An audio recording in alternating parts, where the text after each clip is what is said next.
मित्रों, मैंने आपका बहुत समय लिया, इसलिए अब भाषण को समाप्त करना उचित होगा। मेरे लिए यहीं रुकना उचित होगा, लेकिन हिंदुओं के लिए बहुत गहरी व अति महत्वपूर्ण संबंध रखने वाले इस विषय पर हिंदू श्रोताओं के बीच यह मेरा आखिरी भाषण होगा।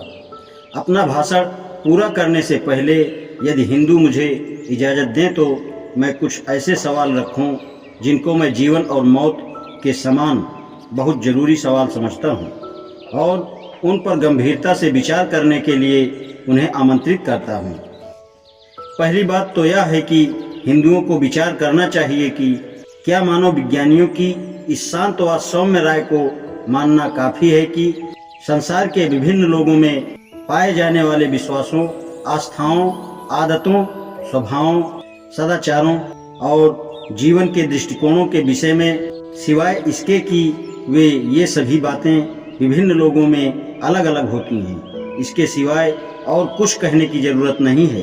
क्या यह जानने की कोशिश करना जरूरी नहीं कि किस प्रकार की आस्था, व्यवहार, स्वभाव, विचार, नैतिकता और जीवन के नज़रिए मानव समाज के लिए कल्याणकारी रहे हैं और उत्तम काम दिए हैं, और जिन लोगों में ये मौजूद थे उन्हें पढ़ने लिखने, विकसित होने, मानव समाज को मजबूती देने, धरती पर आबादी बसाने और उस पर साम्राज्य स्थापित करने के योग्य बनाया।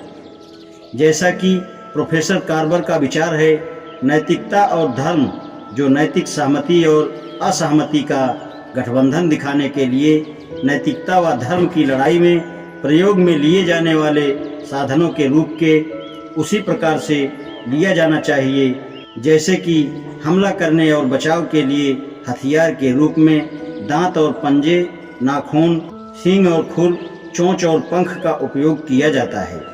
ऐसे सामूहिक समूह, समुदाय, कबीले और राष्ट्र आखिर मिट जाते हैं जो नैतिकता की एक ऐसी निकम्मी योजना बना लेते हैं जिसे अमल में नहीं लाया जा सके, या जो समाज को कमज़ोर और अस्तित्व में बने रहने के लिए अयोग्य बनाते हैं, कि आदत के कारण स्वीकृति की भावना पैदा करते हैं, जबकि ऐसे सामाजिक काम जो उन्हें मजबूत बनाते हैं और उन्हें विकसित होने में सहयोग करते हैं, उनमें आदत होने के कारण अस्वीकृति की भावना पैदा करते हैं और आखिर में अस्तित्व बनाए रखने के संघर्ष में मिट जाते हैं। यह इन समाजों की पसंद या नापसंद की आदत जो धर्म व नैतिकता की देन है, जो किसी समुदाय या राष्ट्र को उसी प्रकार पंगु बना देती है जैसे मक्खियों के शरीर पर एक ओर दो पंख और दूसरी ओर एक पंखस भी नहीं हो तो मक्खियाँ उड़ ही नहीं पाएंगी। इस बात पर बहस करना बेकार है कि एक व्यवस्था अच्छी है, दूसरी भी अच्छी होगी। इसलिए नैतिकता और धर्म सिर्फ पसंद और नापसंद का विषय नहीं है। आप नैतिकता की किसी योजना और न्याय की ऐसी व्यवस्था को बहुत नापसंद कर सकते हैं जिसको पूरा देश विश्वास का सबसे शक्तिशाली देश बना सकता है। आपकी नापसंदगी के बावजूद ऐसे राष्ट्र शक्तिशाली हो जाएगा। आप नैतिकता की ऐसी व्यवस्था और न्याय के आदर्शों को बहुत पसंद कर सकते हो जिसे यदि पूरे देश में लागू किया जाए तो राष्ट्र के अस्तित्व के आपसी संघर्ष में वह राष्ट्र अयोग्य साबित होगा और आपकी इच्छा व पसंदगी के बावजूद वह देश आखिर मिट जाएगा। इसलिए हिंदू समाज को अपने धर्म और नैतिकता का समाज अस्तित्व में बनाए रखने की दृष्टि से परख करनी चाहिए। दूसरी बात यह है कि हिंदू समाज को विचार करना चाहिए कि क्या उन्हें अपनी पूरी सामाजिक परंपरा की विरासत को बचाकर रखना है, या जो सिर्फ उपयोगी हो उनको चुनकर आने वाली पीढ़ियों को सिर्फ उतना ही सौंप देना चाहिए, उससे ज़्यादा नहीं। प्रोफेसर डिबे कोलंबिया यूनिवर्सिटी में मेरे गुरु रहे थे जिनका मैं बहुत ऋणी हूँ। उन्होंने कहा है कि हर समाज मृत और विकृत हो गई रूढ़िगत तुच्छ बातों के बोझ से दब जाता है।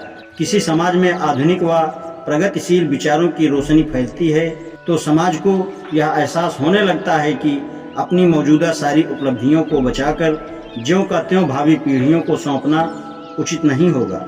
ऐसी उपलब्धियों को सौंपना ही उचित होगा जो श्रेष्ठ भावी समाज का निर्माण कर सके।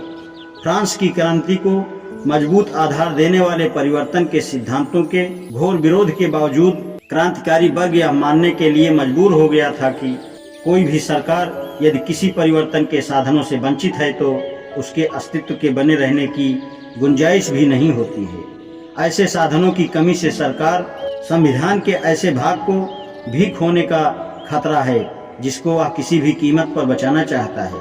सरकार के बारे में वर्ग को कथन समाज पर भी उतना ही लागू होता है। तीसरी बात यह है कि हिंदू समाज यह विचार करे कि क्या उन्हें अपने आदर्श बताने वाले पुराने समय को पूजना बंद कर देना चाहिए।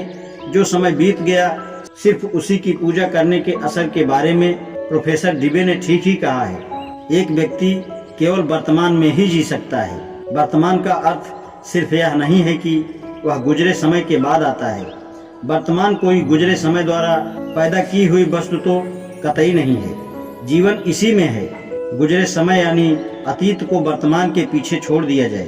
भूतकाल और उसका ज्ञान व परंपरा विरासत तभी महत्व रखता है जब वह वर्तमान काल में प्रवेश करता है, वरना इसका कोई महत्व नहीं है। लेकिन पुराने दस्तावेज, अवशेषों व अभिलेखों को शिक्षा की मुख्य विषय बनाने में से गलती से भूतकाल वर्तमान काल का विरोधी हो जाता है और वर्तमान कमोबेश भूतकाल की बेकार नकल बन जाता है।